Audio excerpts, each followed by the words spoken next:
I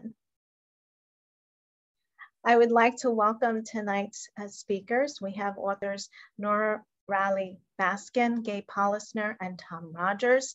They're here tonight to speak about their books, which are behind me, these beautiful, beautiful blue covered books. And the one thing they have in common is they all deal with 9/11, either the days prior, during, or the days afterwards. And it is the 20th anniversary of that tragic day. So we're delighted to have you here tonight to speak about your books. Just saddened for the occasion, but it's interesting to see how even out of tragedy, it's brought people together. And I guess that's one of the important things you have in each of your books. So I would like to start off also by thanking two other libraries that are co-hosting this program with us tonight, the Mamaroneck Public Library and the Tuckahoe Public Library. We were delighted to join forces because that allows us to reach a bigger audience. So thank you to my colleagues, my fellow librarians in our neighboring towns. So I will start us off by introducing our authors. Just give me one moment. While you're doing that, Giovanna, I just wanted to say how beautiful it is that it's the International Day of Peace today as well. Yes, yes. Thank you for bringing that up because, yeah, that was also one of the factors in choosing this date, which I think it's maybe not a coincidence that this was the date that worked out for everybody. Yeah. So Nora Raleigh Baskin is the ALA Schneider Family Book Award winning author of Anything But Typical. She was chosen as a Publishers Weekly Flying Start for her novel, What Every Girl Except Me Knows, and has since written a number of novels for middle graders and teens, including The Truth About My Bat Mitzvah, The Summer Before Boys, and Ruby on the Outside. Nora lives with her family in Connecticut. Gabe Paulisner is a lawyer by trade, but a writer by calling. She lives on Long Island with her husband, two sons, and a suspiciously fictional looking dog named Charlie. When Gae isn't lawyering or writing, you can find her in a pool or the open waters off Long Island. She's still hoping that one day her wetsuit will turn her into a superhero. Tom Rogers is a novelist and the screenwriter of numerous animated films, including The Lion King, 1.5, Kronk's New Groove, Lego, The Adventures of Clutch Powers, and Disney's Secret of the Wings and Legend of the Never Beast. Originally from Texas, he now lives in Los Angeles with his wife and tango partner, Jennifer. 11 is his first novel for young adults. Please join me in welcoming them. And I will now turn this over to Nora. Hello, hello, and it is, we're very grateful to be here, and we're grateful that we were invited on this solemn and important anniversary. I didn't know Tom was from Texas. I can't believe that. All this time, and I didn't know that. I'm just gonna give you a very brief synopsis of 9/10, oops, the light shining, funny, very funny. 9/10 is September 11 story. My book takes place the day before 9/11. So it's interesting because I'm before and Tom's book is during and Gae's book takes place in the days following, which was, we didn't plan it that way, obviously. My book follows four characters. Amy, who's in Los Angeles, California, who's Jewish. Sergio, who is in Brooklyn, New York, who is African-American, befriends a first responder that the day before. Amy, the girl in California, has a mother, and you guys, if you're local, you'll recognize the name of the offices where her mother is going that morning. She's going to a business meeting at Cantor Fitzgerald. Will lives in Shanksville, Pennsylvania, which you also may recognize is where the fourth plane went down, Flight 93. And I have a character named Nahid, who is of Iranian descent, and she's Muslim, and she lives in Columbus, Ohio. The four characters never meet. The way that was very intentional, the way strangers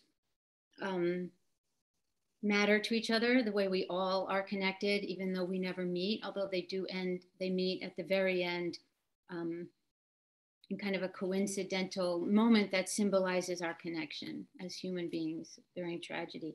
I will, one last thing is that each of the characters that I just described somehow represents or symbolizes or speaks to themes that I felt very strongly about after 9/11, things that were personal to me, such as Islamophobia, the heroes, the amazing heroes of Flight 93, and so Shanksville, the bravery. I think all of us spoke to the bravery of the first responders and the people that did come home, because it's not a spoiler alert, but Amy's mother doesn't go to that meeting and she comes home.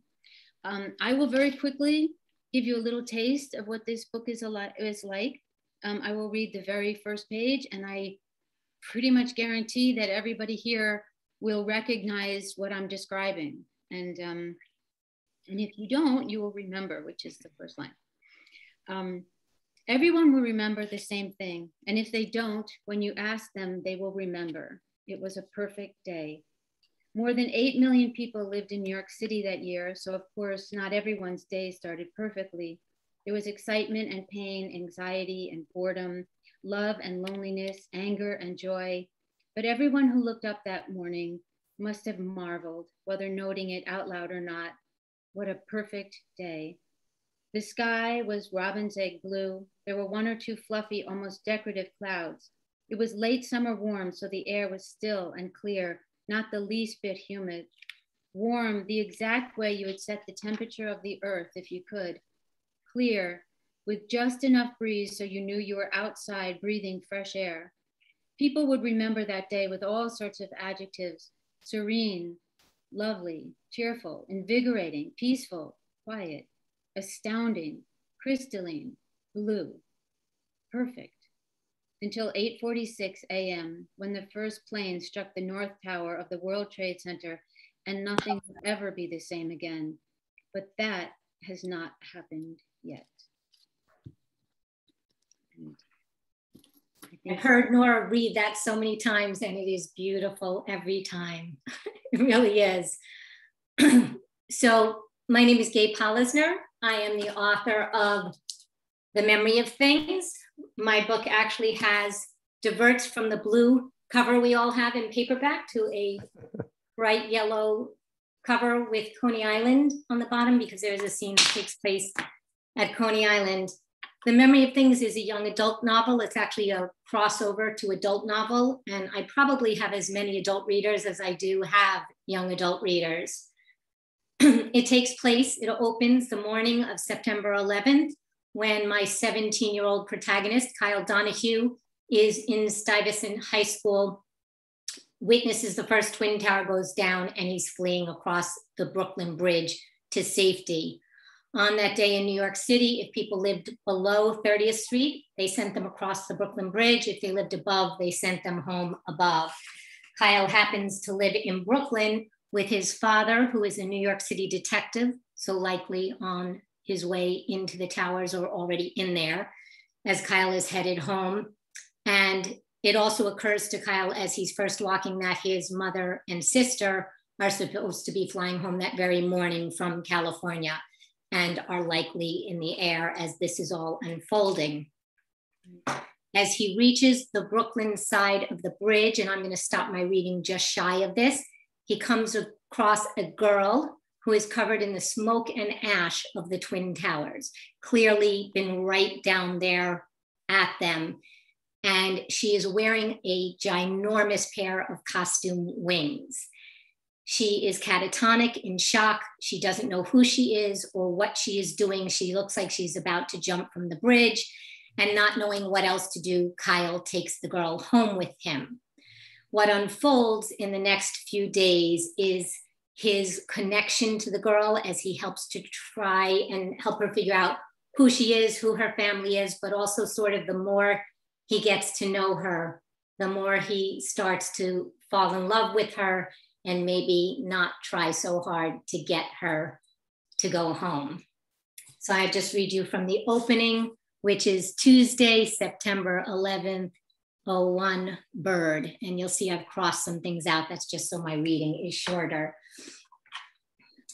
I move with the crowd away from downtown Manhattan. We travel swiftly, but don't run, panicked, but steady, a molten lava flow of bodies across the bridge. A crash of thunder erupts, another explosion, and the flow startles and quickens. Someone near me starts to cry, a choked gasping sound, soon muted by a new wail of sirens rising at my back. I stop and turn, stare frozen. People rush past me, faces twisted with shock and fear, mouths held open in O's, eyes others only eyes where their nose and mouths have been covered with knotted sleeves against the toxic, burning reek. I searched for Kristen or Kelly or Mr. Bell, but I lost them all as soon as we got to the bridge. I press my sleeve to my nose, don't think Kyle, just move, but feel stuck gaping at the place where the city has vanished beyond the thick brown wall of smoke. 2 planes have hit, 1 building is down, and my dad is in there somewhere. Jesus, kid, keep going. Some guy trips over me and looks back apologetically. It's only a movie. I'm only dreaming. None of this is real. Eyes to the ground, I watch my sneakers move forward, one in front of the other, my brain blocked against the sea of smoke, the confetti of steel and glass and paper. I watched rain down minutes ago from a 5th floor window at Stuyvesant. A fighter jet streaks over us, cutting through the noise in my head. Walk, breathe, don't think about dad. When I've almost reached the giant stone pillars that mark the Brooklyn side of the bridge from Manhattan, I finally look up again. Brooklyn looks clear ahead. All I need to do is get home. I push forward step after step, grasping at song lyrics in my head. I start with the lyrics for I Will Follow from Boy, then Promenade from Unforgettable Fire. I walk through guitar chords, wishing I still played, trying to remember the fingering until I get lost in that and fall back in step with the flow. I barely register the wings, thick with feathers, of the enormous bird as I pass. It's hunched, curled up into itself in the shadows of the pillar. An eagle? A hawk? No, it was way, way bigger than that. I glance back as I walk, but I can't see it from here over the heads of the crowd. But I know I saw it crouched near the edge of the bridge. I walk several more steps, then stop. What if it's hurt? It will only take a few seconds. I feel like I need to go back. I turn and rush toward the pillar as the crowd sweeps forward. What if I'm losing it? What if I only imagined it was there? I call out, there was something by the, but it's pointless. They can't hear me above all the people and the noise. A few more feet and I see it, the bird pressed against the railing. Its wings are enormous. I didn't imagine it then. As I run toward it, it stands and spreads them wide, leans out, about to take flight. That's the opening of the Memory of Things, and I turn you over to Tom. Oh, good. God, I hate following you two. You set the bar too high. I'm Tom Rogers. This is my book, 11, about a boy turning 11 on 9/11. My book takes place mostly on 9/11, but there's a little bit at the beginning of the book that takes place the night before, and at the end, the day after. And so we meet main character Alex. He is just a normal 10-year-old boy planning for his 11th birthday the next day, really excited because he thinks he's going to get a dog. And then he finds out the really bad news, which is that his parents don't think he's responsible enough to have a dog. And he basically throws a fit. He has a tantrum and he shouts at his father, "I hate you." And those are the last words he says to his dad before he goes to bed that night. And so the next morning he gets up, dad has already gone to work. His work takes him to the World Trade Center, and Alex, thinking it's a normal day, like we all did that day, goes off to school. And shortly after he's in school, school is canceled, and all the kids are sent home without explanation, which is something that happened in a lot of schools that day. Alex thinks this is the greatest thing ever. He's gotten a hooky day on his birthday, and then the day just keeps getting better. He spots a stray dog and decides to give himself the birthday dog his parents wouldn't, so he rescues the stray dog. He's supposed to be taking his little sister home, and instead he goes out and plays baseball with his friends, none of whom have been told what's happening. So the first half of the book is all about what a great day Alex is having until he discovers the truth about why they were sent home. And of course, it's because of the attacks on the World Trade Center. And he immediately then thinks of his father, whose work takes him to the World Trade Center, and he thinks about the terrible words that he said to him the night before in anger, and he wonders if he will ever see his father again and be able to take those words back and say what he truly feels. And so I'll do a little reading right from the middle of the book, and it's right when Alex has learned the truth. And it's a scene I really like because it sort of captures the jumble of feelings that he's having, how kids see the world through a particular lens that's different from the way adults see it.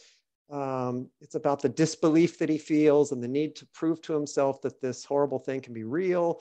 And also a little bit about the magical thinking that kids, but also adults, indulge in when we're confronted with events that are completely out of our control. So this is a moment where he is walking out on, Alex lives in Jersey City, and there is a bridge that he rides the bus over on the way to school every day. And from that bridge, he can always see across the river into Manhattan. So he has brought himself out to this bridge to see the truth for himself. And it starts like this. He's with his little sister, Nunu, and he's got the dog Radar by his side. "Alex, where are we going?" Alex wasn't sure. His feet seemed to have a mind of their own. "Alex," Nunu tugged at his hand. Alex stopped walking, staring in surprise as he saw where his feet had brought him. They were coming up to the bridge, the tall one they crossed on the bus ride to school every morning, the one that let him see all the way to Manhattan. He realized why he was here. He had to see for himself. "Wait here, don't move. You too, Radar, stay." Radar sat down obediently. Nunu looked frustrated, but leaned on the guardrail next to Radar. Alex kept his eyes down as he made his way to the center of the bridge, the highest spot. Then he slowly lifted his head to face Manhattan. The Twin Towers were gone. Where they once stood, a huge cloud of smoke and dust billowed up from the ground and trailed off to the east. Alex stared. It didn't seem possible. He held up 2 fingers where the towers should be, trying to fix the view, trying to make it right. He felt dizzy and gripped the railing tightly. Somewhere under that smoke was his dad. He remembered the last time he'd seen his father, last night in the dark at the bedroom door. "I hate you," Alex had said. Alex heard the words in his head and shivered. His father was in trouble, and Alex knew why. He'd said the ugliest things possible to his dad, and now he was paying the price. The universe was evening the score. "This is all my fault," he whispered. Alex continued to stare at the broken skyline. His mind raced as he struggled to think of a way out of this. He had to undo the damage and bring his father home. "What do I do?" Radar whimpered and licked his hand. The dog had come to his side like the answer to a question. Alex stared down at his new best friend. And then a deal began to take shape in his head. He ran it forwards and backwards. The more he thought about it, the more certain he became. He was going to have to give up something big, big enough to make up for what he'd done, big enough to bring his father home. He was going to have to make a tremendous sacrifice. He was going to have to give up Radar. That was beautiful, Tom. Thank you. You're too kind. It's just so funny because we have heard each other read these now more than we can count on 2 hands for sure. And I don't get tired of it. It's just, they are beautiful. I get tired of reading my own, but I don't get tired of listening to yours. Hey, we lost you. There you are. So we can open the floor to questions now. Sure, absolutely. And if no one wants to type a question in the chat box, I have some questions. Maybe some of my colleagues might have questions as well. So I will start us off. Okay. So, and this is for whoever wants to answer. It's not directed at anyone in particular. But we know, obviously, 9/11 was 20 years ago, 2 decades ago. And our kids in the classroom weren't even born then, right? So why, I mean, this is a rhetorical question, but why do we need to talk about it? And why does it matter now? And why are we telling our children these stories or this version of our experience? You know, I'm going to jump in because I know that each of us has a very distinct answer. I'm setting you guys up again. Each of us has a pretty distinct answer to this, and I know what they are. I'll just start with one of the things I discovered. I mean, I didn't write the book to teach anyone about 9/11, so you know, I didn't have it in my head that there was something important I needed to impart. You know, like most writers, we just write what we're feeling at the time, what we need to express, what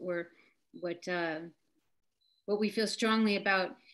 But after writing the book and speaking to schools around the country, a lot of kids have misinformation about what happened, a lot.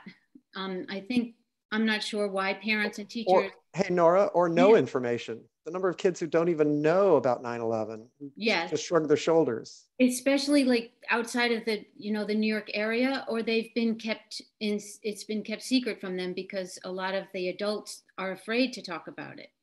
So I'll just speak to the idea, and I'll give you 2 examples. And one just happened to me this week, maybe last week. I had a boy, when I was asking the kids, you know, what they knew about 9/11, and one boy raised his hand and told me that the Iraqis attacked us on 9/11.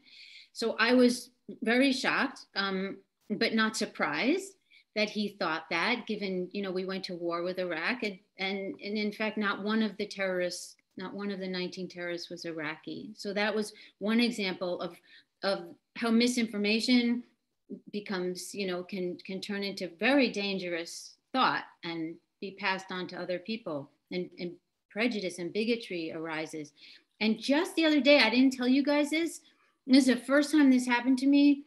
I did a presentation to kids, and the kids came up to ask questions at the camera. And one of the boys said to me, and they're all so sweet, and I love them, and they were so smart and so thoughtful. This is another reason we need to talk about it, because kids are really smart and really thoughtful. He came up to the camera and he said, "How did you feel when you found out Muslims attacked us on 9/11? And I was like, wow, he's walking around believing this, you know, thinking that that's what happened. And I was just so quickly able to say, well, you know, I didn't think that.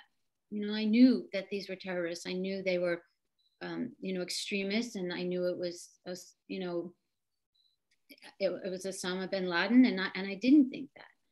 But you know, let that sink in a little bit. I think it speaks for itself. So, but I know you 2 guys have 2 other really important points. Oh, Gae's giving me the look. Well, I'll jump in. Yeah, I mean, I'll tell you. Talked about this before, but I was actually more didactic than Nora. I actually did set out to write a book to help teach kids about 9/11. It was, the idea for the book came from a conversation with my nephew, who was visiting with me in California back in 2008 on the anniversary of 9/11, and saw some of the television coverage of the memorials, and said, you know, Uncle Tom, what's the big deal about 9/11? And it's such a jarring question for, you know, people of our generation who remember, you know, still 20 years later, we remember second by second how that time played out. But I realized he was just 2 when it happened. Of course, kids in school now weren't even born. But, you know, the world very much changed after 9/11. I mean, go back 3 weeks, we were looking at headlines out of Afghanistan that, you know, were very disturbing and shocking, the images of our exit from there. But if you didn't know that we were there because of 9/11, and if you don't know anything about 9/11, how do you make any sense of the present? You have to understand the past to know the present. So I was sort of, after that conversation with my nephew, poking around with, teacher friends and finding out, it was not a subject that was easy for teachers to talk about. A lot of them were really avoiding it, and it wasn't really being taught. And it seemed like, this was one of the many difficult things that we ought to be teaching and talking about in schools. And, of course, with things like the Holocaust, time, a little bit of distance in time makes them less frightening to talk about. And I think, as time goes by, it becomes a little easier and a little easier to talk about 9/11. But it seemed like the opportunity was there to tell a story that would help kids understand, not just what happened that day, but, how it affected people, and also what it was like to be a kid that day. I've talked enough. Gae, jump in. No, it's a good, the only thing I would add to that is because we get asked this question a lot, both from adults and from kids, like, why does it matter? It was a long time ago. I have been thinking a lot about this lately, that World War II and the Holocaust happened one generation, 20 years before I was born. And we learned about it in school because we supposedly believe that if we don't know history, we're doomed to repeat it. And so 9/11 was not that long ago if you're an adult. It feels a long time ago when you're a kid, just as World War II did for me.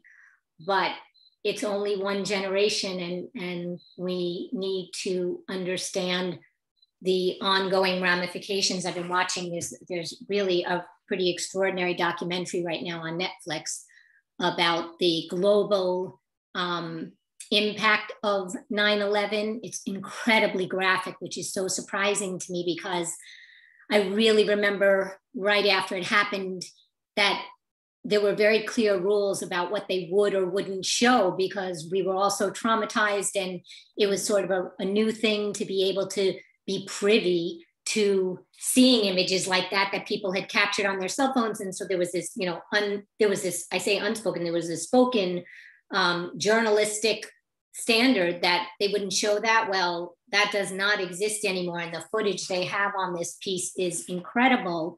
But it also goes back to the history before 9/11 and what led to it, and all of that history before, during, and after is important, or we're doomed to continue to repeat it and do the same things we did that led to that event as well.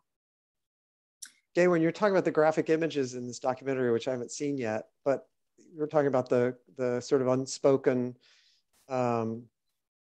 decision about what to show and what not to show, I feel like a lot of that was driven by a sense of respect.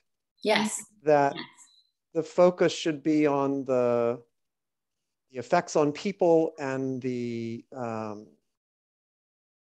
focus should not be on sensationalism. And I'm looking at, basically disaster porn.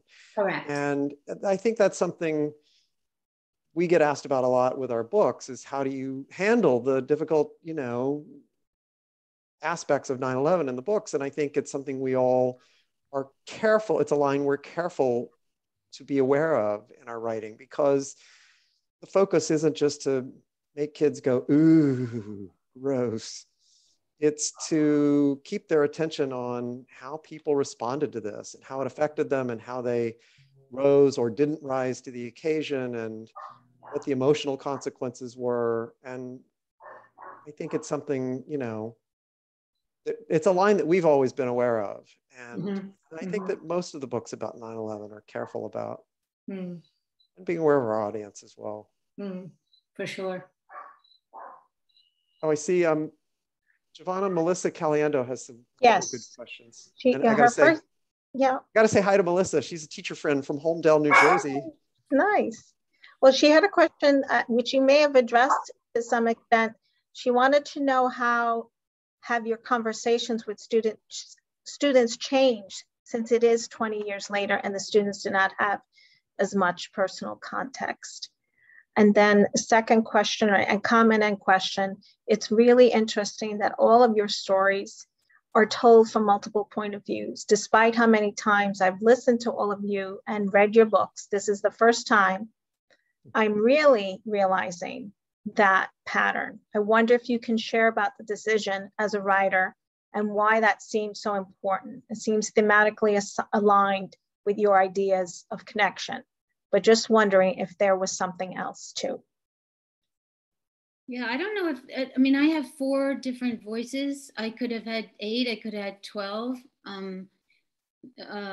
just because there were so many feelings I had that I would have liked to express, so many issues that like Gae is saying, that arose from 9/11 and my life and the life of my children.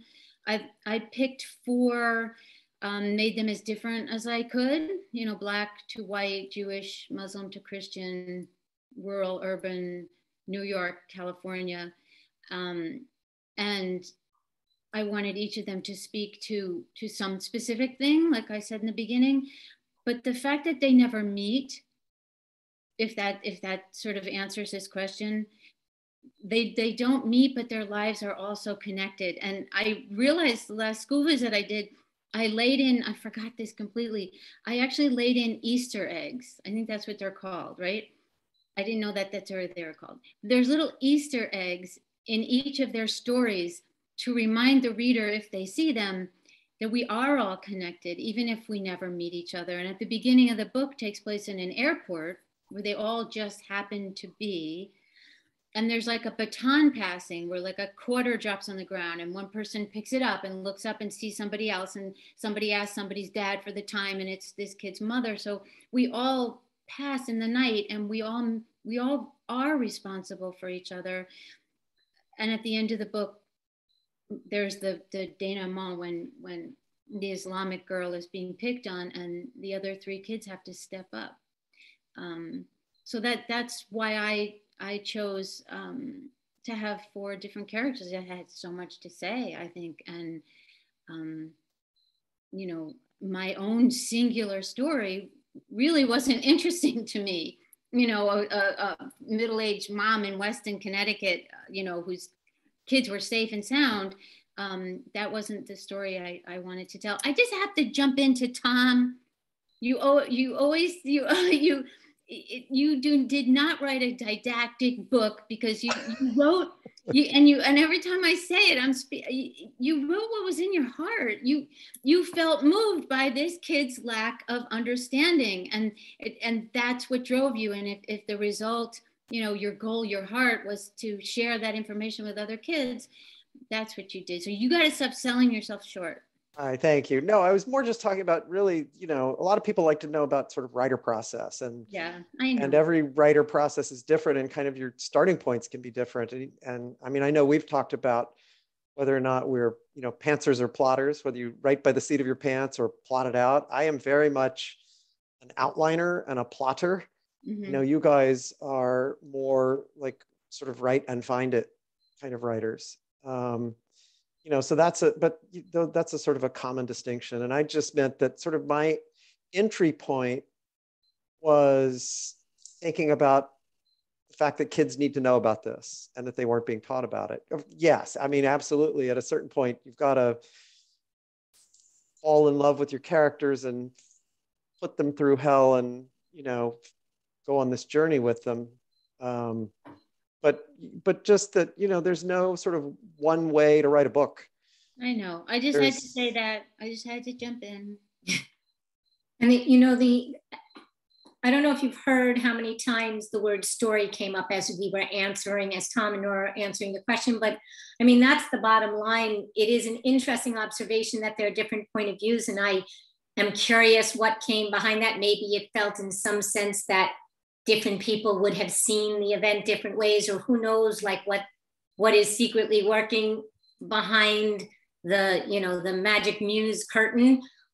But really, for me, I was just trying to write a good story set during 9/11. I wasn't really writing a book about 9/11. I was writing a book set during 9/11 because I wanted to try to cope with my own grief that I wasn't getting past and my own sense of loss. And I thought maybe if I had characters wrangle their own grief during the period, that it would help me in some way. And so I knew it was this boy's story, but the girl came into it. And I just think that it's important, and sort of what Nora, I think, is ultimately trying to say too, is that, you know, Tom, just like us, was trying to write a good story that would move the reader. And what I love about these books is that because 9/11 was before kids, their target age groups were even born at this point, and they could shrug and go, well, who cares, or read nonfiction textbooks about it, you don't get the understanding and empathy you get by stepping into story.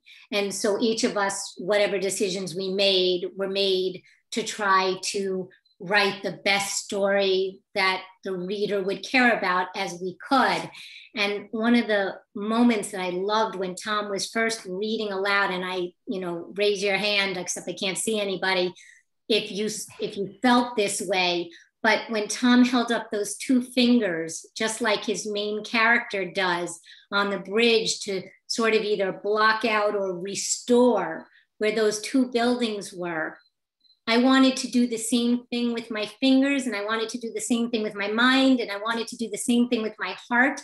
And that moment there is exactly why it's important for kids to read story fiction about events like this versus text, because never reading text will you want to step into that story yourself with your two fingers held in the air. And yet I've seen Tom do it before, and I cannot help myself. Each time he does it, I'm right there. You can see it, yeah, and you can feel it. I wanted to speak. Giovanna was saying before we aired, and I was very grateful for this, because not everybody will say this, that our books, our target audience, middle grade, YA, but you also had mentioned they're appropriate and important for adults. And I think Tom has a story. We all have a story, but about the kid who told you his father had never spoken about the event before. Am I like, is it? No, that's true. Yeah, no, yeah, it was. I did, because books for kids can create wonderful dialogue and an emotional release, and a way for adults to begin talking about things that may be painful for them. And for kids, they're not going to go further than they're ready to go. So, but Tom, I thought that story exemplifies why these books are also important for adults, and certainly I think written beautifully enough that an adult would enjoy them as well. But what's your story, Tom? I didn't put it was a book reading at a Barnes and Noble in New Jersey, and I did this reading, and there were a lot of kids from the local school came to it because they were also reading it at school, because I was doing a school visit the next day.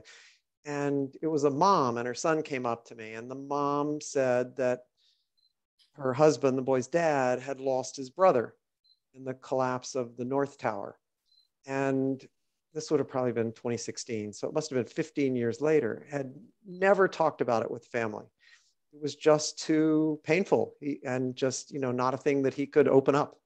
And it wasn't until the son was reading the book for school and starting to learn about these events that he, asked his dad about it, and his dad told him the whole story. And, it relates to how sometimes an author with a little bit of distance can tell a truthful story that somebody too close to it is not able to sort of touch. It's too hot for them.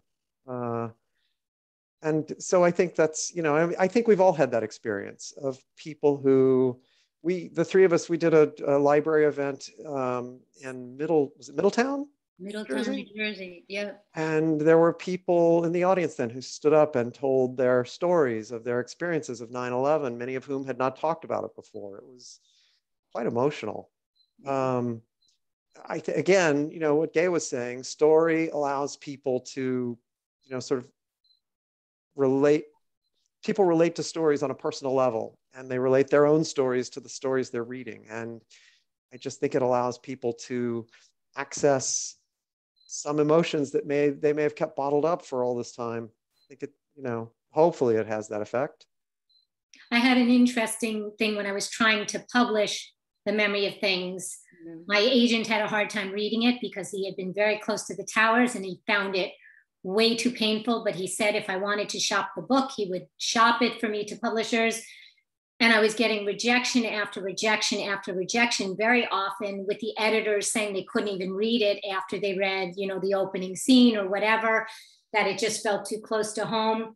And I really didn't know if I should shelve the book or not, but I had a woman on my Facebook page who had been on, I don't know how she found my Facebook page, but I used to post little excerpts of the manuscripts that I had out on submission, was working on, and I had posted a little excerpt of The Memory of Things pre-publication, and she had come in my message box, and she had been a lawyer who worked in New York City, lived in New York City during 9/11, and it was so painful for her that she had moved away to Virginia, to North Carolina.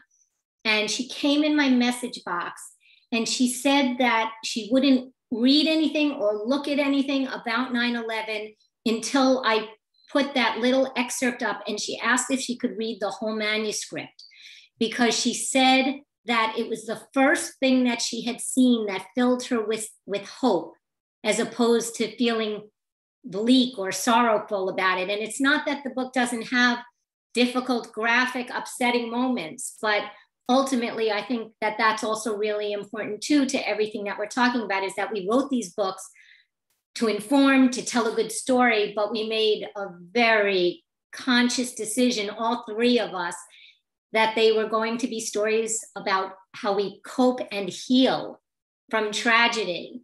And so I think that they all do that in their own way. Yeah, I'm reading this question. What did you learn about yourself as a result of writing this book? If I can answer to that one, I know there's ones before. I don't know how you take them, but that one's intriguing to me because I think we all have learned a lot, either writing the book or then going to speak to people about it really quickly. I learned speaking to teachers in schools, when the book was already out, and I was ashamed to discover. So this I learned about myself. I learned that I'm not very thoughtful about what teachers are going through that day. So I know you guys have heard this a million times, but it moved me so much. When I wrote the book, when I spoke to schools, started hearing the stories teachers had gone through. And I can't even emphasize enough that the trauma that teachers went through that day, who had to take care of their children, had to stay in school. It was interesting, Gabe read that part about going home. Everybody wanted to go home. You wanted to call home. You wanted to find your kids. You wanted to find your parents. You needed to go home. Everyone was driven to run home however they could. And teachers couldn't do that. And a lot of teachers couldn't even get on the phone. They couldn't watch TV. Teachers can't even pee during the days. They're so busy. And they would know little bits about it, and they couldn't do anything about it. They had to take care of, their students instead of doing what I did all day, which was call my sister and watch TV and run to get my kids. So that's something I learned about myself. And I think that it's happening again now with teachers having to go back to school during the pandemic, having had spent a really traumatic year. They're in danger. And there they are, taking care of our children. I know Gae liked to speak to that particular connection. You were the first one that made that connection to us, that connection between the pandemic and now. Well, it was partly, I think I told this story on something we did, but shortly after the pandemic hit, when it was really, early days, and that sense of I am not safe, which we still feel, but it's tempered by having survived 18 months of it, et cetera, washing groceries, not knowing if we were going to all be sick, especially here in New York with the ICUs filled and makeshift morgues on the streets of New York City. And I had two kids who should have graduated college in that May, and everything was up in the air. They were sent home. And I called my mom and I said to her one night, in tears, and I said, I don't know how to do this. I don't know how to cope with this. And she got really quiet. And she said, Gae, go read your book. You wrote the book about how to cope with tragedy on a grand scale. Go read your own book.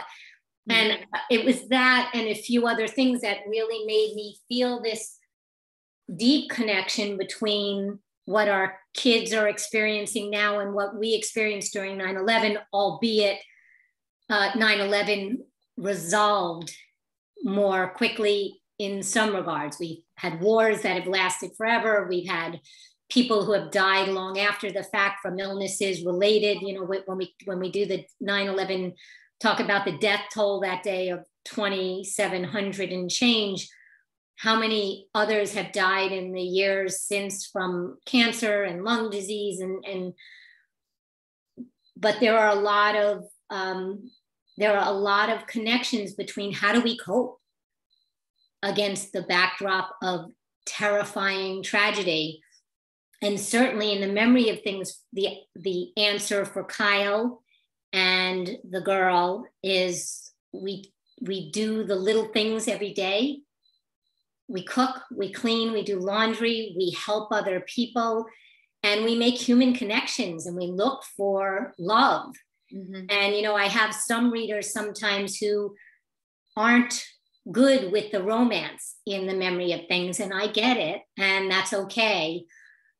But that is specifically what I wanted to explore, especially with young people. I think often the people who have not been okay with it are not teens, but adults who can't imagine having fallen in love during the few days after 9/11, but kids function so much differently. And they sort of can compartmentalize differently, and they never lose sight of that sort of egocentric teen that they are in that moment. And so, that was a rambling answer, but. No, Gae, I don't actually, I think adults did too. Adults, they just don't want to admit it.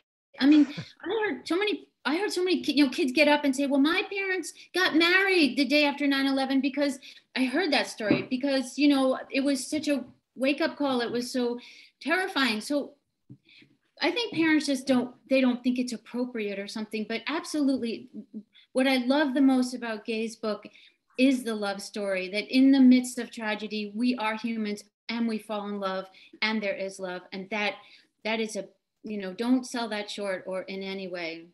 Yeah, no, and that's exactly what I wanted to do. And I'm even thinking it in the pandemic, here I am, luckily in a long-term relationship, but I keep thinking of the people that had to go out and date in the middle of it or want to, make new human connection in these new times. And so, I just think that, anytime we look at other examples of coping through tragedy, they're instrumental and they bring up lessons to be learned, like Nora talking about educators and remembering that during 9/11, during school mass shootings, teachers are protecting our kids. Mm-hmm. And they have done exactly the same thing in the face of this pandemic. They're terrified to go to school half the time and they're getting sick, but they're walking into classrooms and taking care of their students. And that is a very big parallel between now and then. Mm-hmm. I thought of two other things while you guys were talking about sort of the parallels between then and now. One is something I talked at schools a lot about, which is the false perspective of history. That, when you look back on an event like 9/11, it's finite, how many planes there were, but when you're in the middle of it, you have no idea. Mm-hmm. I always compare it to earthquakes here in California. When the ground shakes, you don't know if that was it or if it's going to go on for another minute and a half. And that was, that feeling of being in the middle of it and not knowing how big it was going to be is, one of the memories I want to capture in the book, but also the fact that bad times end. And that is sort of a lesson you can carry forward into the pandemic. I know, a year ago, September of 2020, when there were no vaccines on the horizon and we were all really weary, there was this sense of how long is this going to drag on? How many more years is this going to take? There's a moment where you can really start to lose hope, and seeing an example of how, even the worst times end is helpful, I think. The other is, I was thinking about when, Nora, you were talking about the couples that went and got married the next day. Crises refocus your attention on things that matter. Mm-hmm. Stop caring about the little things, and you remember these are the big things that matter, and life is short and don't waste it. And I think, the pandemic has done a similar thing. My wife and I have started trying to travel a little more because, we didn't have the chance and we're missing out. And to the degree we can do it safely, and there's still, ticks on the ticker, let's take advantage of it. So. A good point. There's a question for Tom about 11. Why did you decide to feature an animal as a main character? Gae, you take this one. I only had a girl dressed as a bird. I had no real... That's right. Hi, Amy from Pawtucket. I see you there. There's another teacher friend asked this question. Why did I decide to feature an animal as a main character? Again, we were talking about how sort of novels kind of evolve. You sort of find your way into it. So it wasn't, the question implies there was like a moment of decision versus kind of an evolution of ideas. I, got to thinking about the shape of this story I wanted to tell about my main character, how I wanted him to be very immature at the beginning and irresponsible. And because of this journey he goes on over the course of the day, he really grows up over the course of the day. In some ways, it's comparable to the sort of loss of innocence that we experience as a country that day, some people feel. But anyway, back to the main character. I wanted him to grow up. Well, one way you grow up is that you learn not to be selfish. You learn that you're responsible for other people, other things. And for an 11-year-old boy, one of the first things that they will be responsible for before other family members is a pet. And it seemed like a boy or a kid-friendly way into the lessons that he needed to learn and the discovery of his sort of empathy and responsible side. And it was also just, I like dogs. It's a way to put something friendly and lovable and a loving relationship at the core of the story so that you're always kind of hanging on to that. And then the more it evolved, it was a way to, he makes this deal with the universe thinking he has to give up his dog. I won't give it away, but you might guess that he doesn't lose the dog.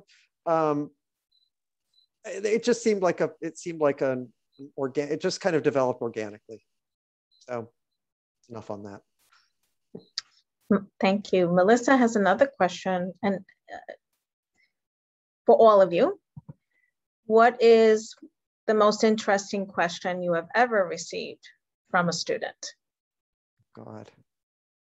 Whoa. The most common question is, how old are you?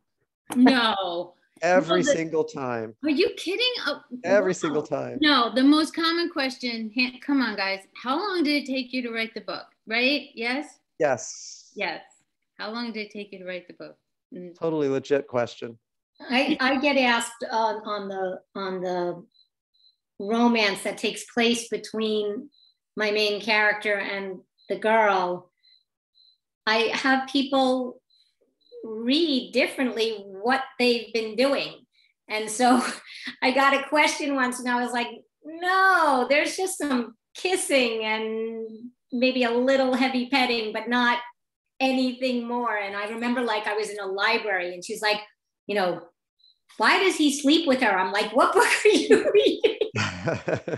Wow, I didn't hear that one. You know, I just got a question. It came in an email to me that I have never been asked before, and I've been waiting.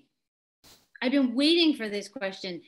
Somebody a school wrote to me and said, why when we read the book is the Islamic girl's name Nahid, and in the audio, it's Nadira. And this is a secret. This is a big, oh, actually Dave is here, so don't tell Piper. One of the women in our writing group is happened to be the woman who did the audio, the narrator for the audio. They gave the audio company an earlier version of the book. I changed Nadira's name after the ARCs came out, which means it was already published. It was already in pre-publication form.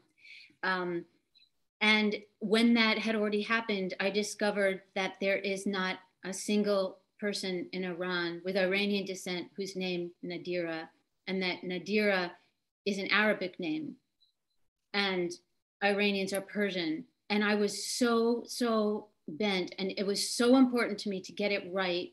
We all talk about this. I had to get it right. I changed many things during the course. I thought I had done my research.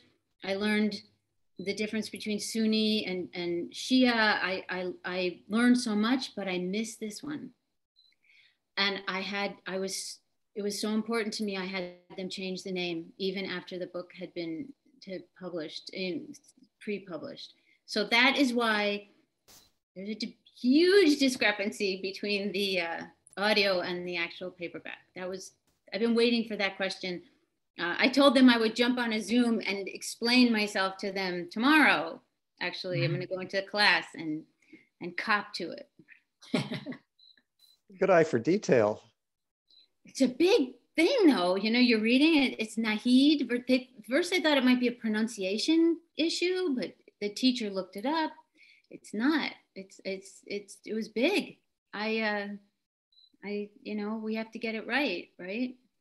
Yeah, but sometimes it takes us a few tries to get it right, and the publishing business does not always give us the room we need. We'll be like, this can't go out yet because there are still some things to be fixed, and they're like, sorry, it's going out because we're on our time. Yeah, Gae and I, we just had that, boy. We have another book coming out that we co-wrote that had some bizarre little things in it that, anyway. Yeah, so sometimes we're just at the mercy of the book industry. But I did have it, vetted. And I mean, but Tom, you do our research. We speak to people. We watch the YouTube videos of the CNN tapes and looked at this thing. You really read it? Oh yeah. Look at the post-it notes. There's a young adult version that's much shorter than that. Well, I know you went to the Brooklyn Bridge to see if you had somebody to see if you could see exactly how, like, what was that? I know. I went to the Brooklyn Bridge and walked the bridge, and then I got far enough away from the time that I had done that and written a scene, and suddenly I panicked about a detail. And I reached out to a friend of ours who doesn't live too far from there. And I'm like, could you possibly just run over to the Brooklyn Bridge and tell me if you're at the bottom of the steps, can you see up? And she was a nanny, and she had some, or more, she was more than a nanny, but for ease sake, she was a nanny, and she took the kids with her, and she sent me photographs of them standing in all the different angles. And I was like, yeah, thank you for that. So sometimes you do the research and then the book takes so long that you've forgotten. I spoke to people in Shanksville, Pennsylvania. I didn't know anything. I don't know what a piece of coal looks like, let alone a strip mine. You have to, we worked really hard to get it right. My version of your Brooklyn Bridge story was actually for that scene that I read about the bridge with the view. Yeah. I got to a point where I needed that scene, and I couldn't just jump on a plane and fly to New Jersey. So Google Maps, Street View, amazing. I was like, wait, I know a way. And I I drove onto this bridge that I thought would be the one, and sure enough, rotated around, you could see, it was new, so you could see the Freedom Tower, no longer the Twin Towers, but, you know, could see that that was the sight line. But yeah, I mean, you know, we get creative to make sure we get it right. Yeah, I use Google Maps too to see if a boy could actually ride his bicycle from his street in Lambertsville to a road to where the plane, you know, hit the ground. So yeah, Google Maps, Wikipedia. Sorry, Giovanna. No, I love Wikipedia. Librarians are one of the main contributers to Wikipedia. I think Wikipedia is much better than it was. Much better. When it started, it was janky. Well, but think about it now. Wikipedia is probably the only information that that everybody gets all over the world when they log in, as opposed to news that's targeted to us, right? You know, on Facebook or.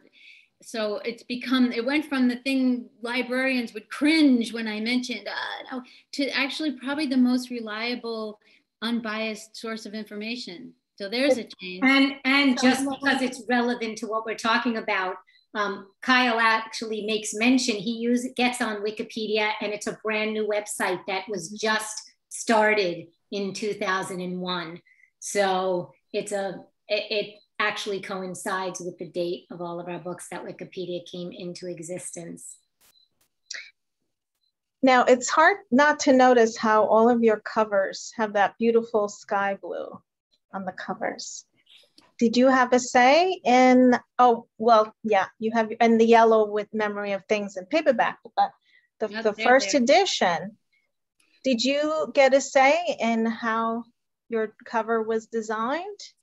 So what happens with traditional publishing is that unless you're J.K. Rowling or John Grisham or somebody really huge,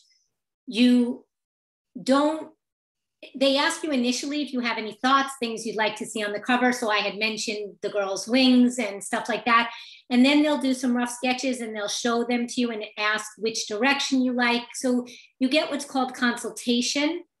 But in this regard, this was the first cover I saw once I had put in that I was interested in seeing the girl's wings. And one of the things that I said to them was, the only thing I'm worried about in doing that is that there is no religious or angel reference whatsoever with regard to her. So I said they need to really be bird wings. But other than that, we don't have any like initial input. And we're all with different publishers, didn't know each other at the time.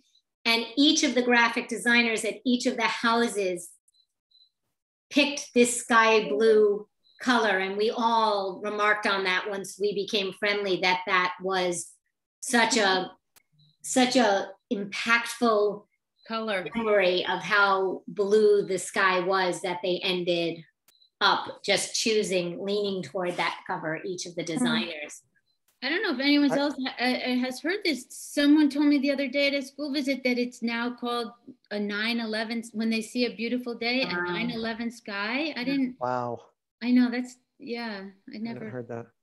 I was my own publisher, so I got to create, and which works because I'm sort of a control freak anyway. But in addition, Giovanna gave a little bit of my background, but I'm a showrunner now on my own animated show. So I work with a lot of artists. So I was able to work with, hire my own cover artist, do the design, pick the fonts, all kinds of stuff, and get it really just where I wanted it. And it was a real good sort of back and forth conversation. I'll tell one little detail. Giovanna, we might have to use your book for this because I've got stickers all over the back of mine. But one of the things we went back and forth on in the cover design was whether or not to show the planes. He kept sending me a design with the planes heading like that. And I would say, I don't want the plane on the cover. It's sensationalist, emphasizing, sort of the anticipation of the crash rather than the real story, which is about, I gotta get this, there we go. It's about the boy and his dog. And we went back and forth and he's like, but if you don't have the plane on there, you're you're not sort of capturing the essence of what makes 9/11 9/11. And he sent what I thought was going to be the final version of the cover. And I thought I had won the battle because there was no plane on the cover. And then I rotated it around, and right up on the spine, he had, right beyond the spine, I don't know if I can show it. Let me turn this. Maybe Giovanna, you can put it on your screen. I'm putting it on my screen. I could spotlight it if that helps. He put a little shadow of the plane on the very back. It's right up at the top. You can see it right above the word Alex. And it was perfect. It was kind of the perfect sort of kismet of how a creative collaboration can work, because that was how the plane came in from over the horizon and completely by surprise. And I thought, okay, that's the essence of the cover that I want right there. So wow, I had never even noticed that. That's a very cool story, Tom. I didn't notice it the first time either. It worked out, it worked out great. So I was in a different situation. Gae had so my book was published 2 years before your two, and I was having similar issues, which is I had an agent. She's a pretty prominent middle grade book agent. Represents Gae Paulisner among others, and she really believed in the book, but we kept running into the same walls that you were saying. And I'm sure there were some people who didn't like the writing, but I think a lot of them found it difficult to deal with the subject matter. And it was before the 15th anniversary, which created, I think, more interest and a sense of an opening there. But at a certain point, I was so frustrated. I said to her, look, do we just keep knocking on doors, or should I publish this myself? And she said, I think, honestly, we can keep knocking, but I don't see that the, situation is going to change. So that's what I did. I, was able to publish it myself. I just made sure, but I had an editor, I had, professional cover designer. I wanted to make sure this wasn't, a vanity publication and sort of embarrassing. So that's a little bit of my publishing journey, but it was very similar. It was very difficult for people to want to, dig back in. And I think this is a little bit of the adult bias that we deal with a lot. And it's often difficult with teachers. It's getting less. I now have teachers who are younger than my main character was on 9/11, which is crazy. My main character would now be 31. But as adults, we bring our own memories of that day to stories about the event, but kids don't have that baggage. They are able to read about 9/11 the way we would read about Pearl Harbor. It's interesting, it's fascinating, it's horrifying, it's moving, but it's not personal. And I think sometimes we need to remember that kids are able to deal with these stories because they're not bringing all that kind of baggage with them. And the books make them personal. That's the comment I get from the kids. Like it's the first time I understood. It's the first time I felt it. I just want to point out this detail because it reminds me of your planes, obviously much more noticeable. But when I got this book cover and I saw that the towers were in the eye of the word things, I just burst out in tears. And it just, both the emotion of it and the thought that I had written a book that was truly addressing one of the most traumatic events in our history. And I had no idea when I was writing it that that's what I was doing, thank goodness. And we talk about this too. Unlike Tom, who set out to write a book to really help people understand 9/11, I was hoping to write a good story that would help me cope with my own grief set against the backdrop of 9/11. Had I known that I was writing one of the few young adult novels even in existence at the time and that it would be shelved as historical fiction, I would have run screaming into the night. I would never have finished it. And thank goodness, I just thought I was writing what I always write, which is contemporary literary fiction. Alas, it turned out to be historical fiction with the towers on the cover. Little did we know. There was something Tom said, and I can't remember what it was just a second ago, but it reminded me of another reason that it's so important to talk about 9/11 and for kids to understand the ramifications. Because I talk a lot about how we are the environment we grew up in. We are the era that we lived in. And I mean, I grew up in the 70s, in the Vietnam War and the protests and Martin Luther King and JFK, Bobby's assassination, and all those things made me the person that I am. You know, your parents do so much, your teachers do so much, but your world informs your values, the way you talk, your language, your friends, what I write about, how I dress. And these kids are, and I think it's fascinating, and we can, the three of us, talk about this, all the things that changed on 9/11.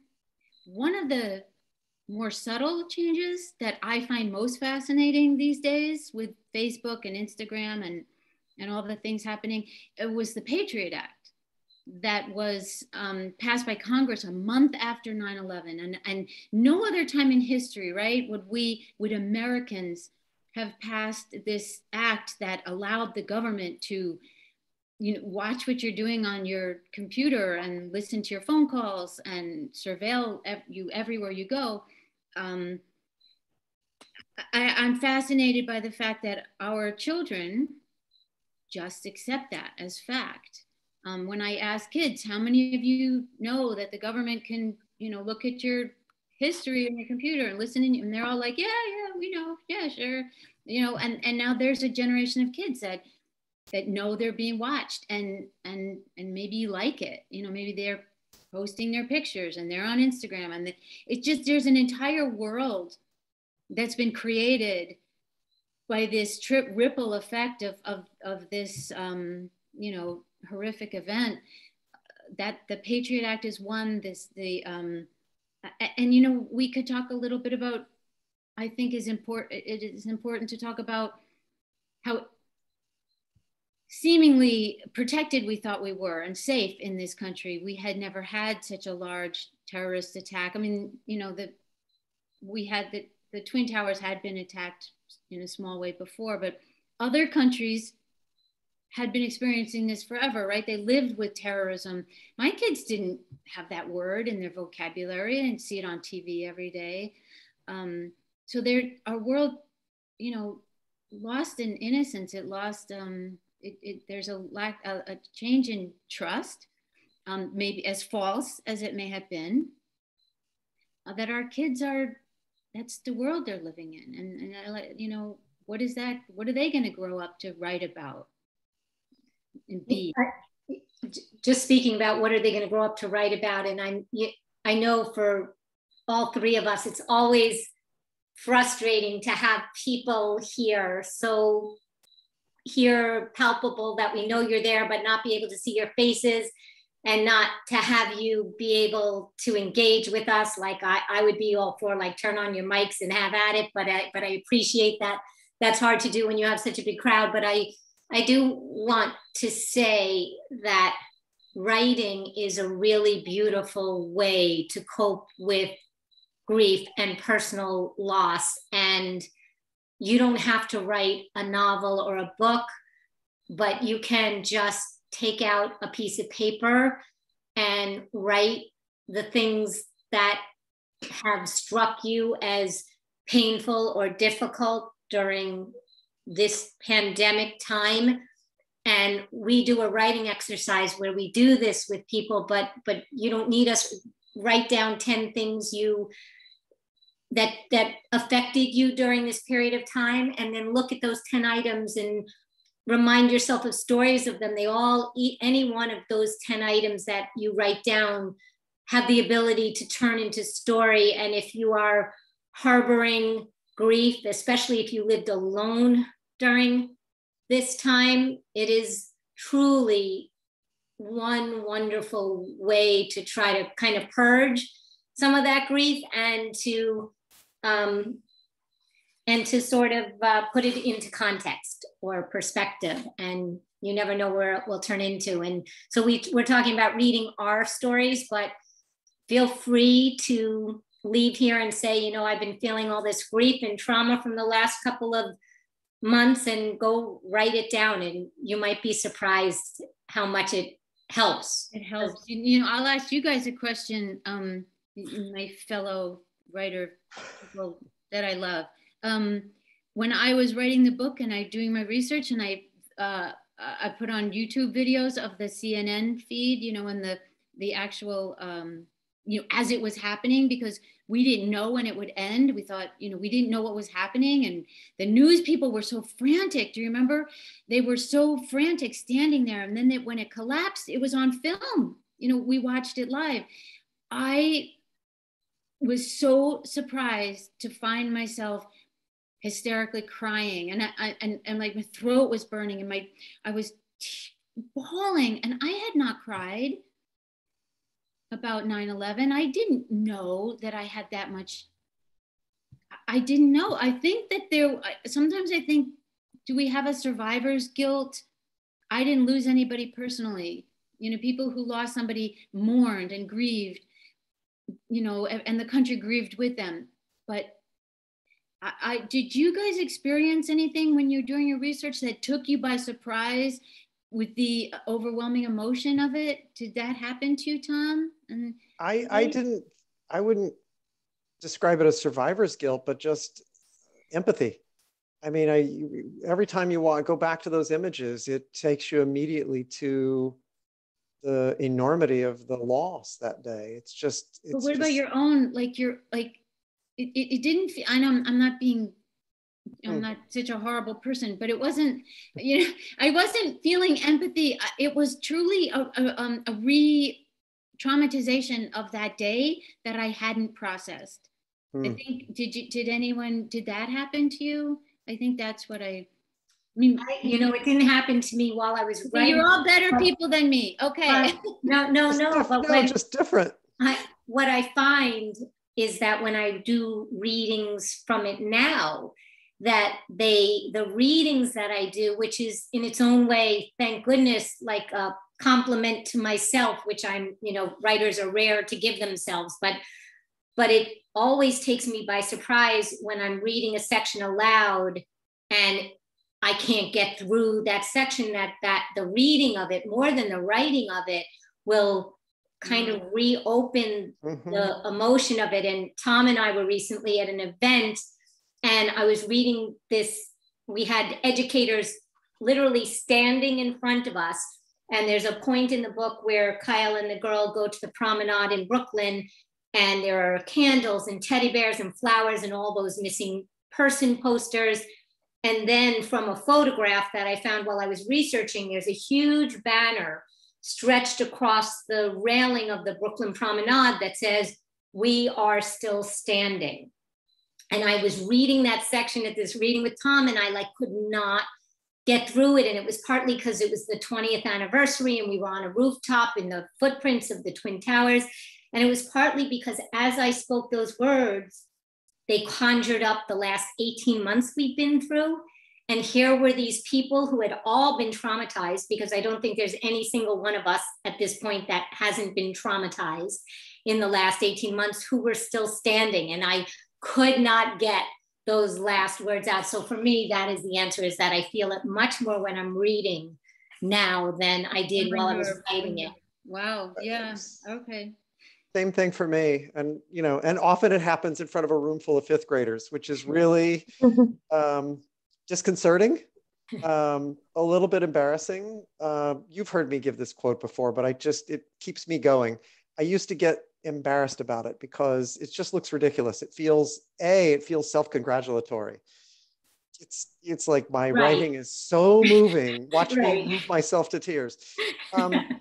But and then it's also just goofy. You're just this adult standing in front of a room full of, you know, kids who are waiting, you know, for lunchtime, and you've got tears running down your face.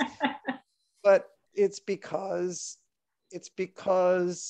I don't know, writers feel things deeply, and we try to put those deep feelings into the book. And when we read it, we sort of read it from a reader's perspective and not the writer's perspective. And those then emotions come back and sort of slap you in the face. And I came across this quote from Robert Frost that stuck with me, seemed relevant, which was, "No tears in the writer, no tears in the reader." And it made perfect sense to me, and it made me stop worrying about it, because if I weren't having that reaction, then I hadn't done my job right. And if you're not trying to sort of play act and win an Oscar and it's genuine, then kids see that. Kids know fake from real, and I just don't worry about it when it happens. Still hate it when it does, but you know. I'm going to put in a plug for Nora and my book that comes out in April, because as emotional as it is when it's tears, we have a poignant and I hope hilariously funny book coming out in April called Consider the Octopus. And it's the same thing with laughter. Like, we get publishing business, you have to go reread your book. You think you hand it off to a publisher and they do all the work, but no, you keep getting the manuscript back with their changes, but the question, are these changes okay? Or did you mean to say this or fix this or whatever? And as we reread and reread, the same thing happens with laughter. And we'll be like, oh my gosh, like I literally laughed out loud alone in my house rereading that section of the book. So I think that's one of the perks of, one of the few really good things that happens post draft of the manuscript is that when you go back, if something can make you laugh or feel or cry in any way, you're so grateful. You're like, okay, it's still, the words are working more objectively than when I read them 400 times and just thought the whole thing was terrible. The end of 9/10, I cried when I was writing. I guess I don't know. I cried when I was writing it. It's when the kids stand up against this man who's attacking. Everyone's at the year anniversary, and they, if you remember, well, every year in New York City, they have a memorial. They read all the names, and the first year, I have all the kids come back for various reasons, and the Muslim girl gets bullied, more than bullied. A man looks at her, her family, says, "What are you doing here? You don't belong here. Get out. You're not American." And the three other kids step up and stand between the bully and her family. And I wrote it and I was crying. And when I gave it to my editor, when it was done, I said, "Yeah, I know you're going to want to just get rid of this last chapter. It's so corny. It's so saccharine." I felt embarrassed, like Tom is saying, that I had written it. And she was like, "Oh no, I loved it. I cried." So you're right, Tom. If it's genuine, it works. And but we never know until someone else tells us. No, you really don't know. I was just so driven to it. I had to happen. It had to happen. I was going to end the book at the attack. I was going to end the book. It's 24 hours before 9/11. I was absolutely certain the attacks are going to happen. I'm just going to mention them, end of story. And it was like, no, I can't do that. But I did. I thought it was going to be so corny, and people love it. So your book wouldn't have been the same without it, and it was perfect. No. It was a perfect way to end. It's funny too, because again, about the writing process, you set out with a program, to finish at this 24-hour mark.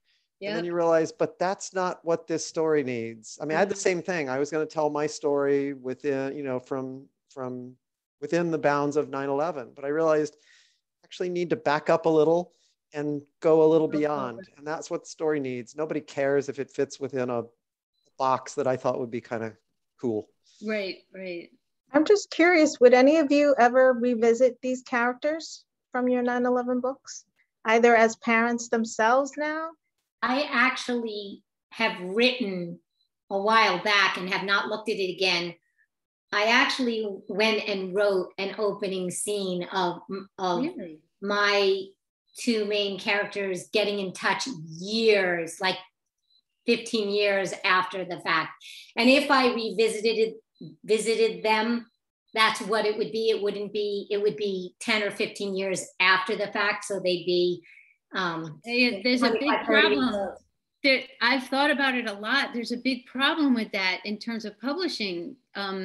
One, our publisher, whoever published it, owns those characters. So you'd have to publish it with them. That would be one thing. But I mean, the story's yours, but it's if you're going to write a sequel or something, it would have to be with that same company. And then, but the bigger issue is because I've thought about this a lot. It couldn't be middle grade or YA because they'd be in their 30s. No. But mine is already YA crossover to adult. So it would just, I think of my books, most of my earlier ones are more tween, but everything from the Memory of Things on, like still they'd be in their 30s. Yes, exactly. No, exactly. I know. I couldn't. I don't think for Tom's audience or my audience we couldn't do it because I would love to do it. Yeah. But, it'd have to be. It's interesting in terms of who owns your characters. Yeah. I would say hell no, because that character would have to be 20 years older, which would push me up 20 years, and we ain't having that. Yeah, we don't want to look at that. No. Yeah. And in the end, they're really standalone books. And so yes, I've had people ask me, like, it's lovely when readers want, what happened to, I didn't even tell you guys about Uncle Matt, but he's one of the main characters in the Memory Things. Everybody loves Uncle Matt and wants to know what's happened to him. So, and I do too. Like, I have a desire to. That's a good answer. I want to know too. But it's also that, it's the compact you make with a reader, which is that they get to fill in the gaps. Reading is not passive. It's, it's participatory. So you don't want to keep writing past the point where they want to take the story and run with it. It belongs to them. Yeah, I always say that. Now it's yours. It's your story. Yeah. Well, it's almost 8:30, and we thank you so much for taking the time to speak about your books with us. We hope to have you back, maybe in Harrison at some point in the future. And you've really shared so much of yourself with us, and we appreciate that. And I keep recommending your books to everyone that comes through the library, because as you mentioned, it's a difficult subject, but it's important, really important. And I think by you reaching out to us, libraries, schools, you're changing our vision, our children's perspectives, and we thank you for that. Thank you. And I just want to give a shout out to Susan Murphy, who is an extraordinary teacher who recently retired, who's here and been here all evening. She is just one of the most extraordinary humans that I know. And I saw her come. Hi, Susan. I'm so glad to have you here. If I missed anybody else who I know and love here, but I just happened to see Susan the minute we started, and I was so touched that she's here. So it was fun. Thank you. There she is. Hi.